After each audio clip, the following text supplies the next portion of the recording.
کہ جو معاشرے جھوٹ پہ قائم رہتے ہیں، جھوٹ بولتے رہتے ہیں، اس پہ چلتے رہتے ہیں، کیا وہ انسانی اقدار کی پاسداری کر سکتے ہیں؟ سرکار کا ایک فرمان ہے صلی کہ اللہ علیہ وسلم۔ کفر کے ساتھ تو نظام چل سکتا ہے، ظلم کے ساتھ نہیں چل سکتی۔ یہ ظلم ہے بہت بڑا کہ انسان جو ہے لوگوں کی جانوں سے کھیلے، لوگوں کے مالوں سے کھیلے، لوگوں کی عزتوں سے کھیلے۔ دیکھیں نا، سابقہ اقوام میں جو یہود و نصارہ تھے، قرآن نے جگہ جگہ کہا کہ تم اللہ کے بارے میں وہ باتیں کہتے پھرتے جو ہیں ہی نہیں۔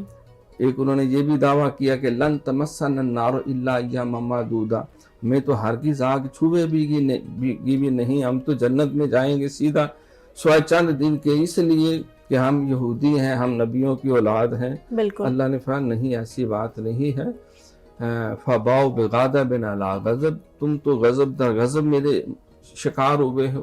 وضربت علیہم الذلۃ والمسکنہ، میں نے ذلت اور رسوائی تم پہ مسلط کی۔ اللہ کے بارے میں وہ باتیں کہتے ہو اور جن پہ تم خود عمل ہی نہیں کرتے۔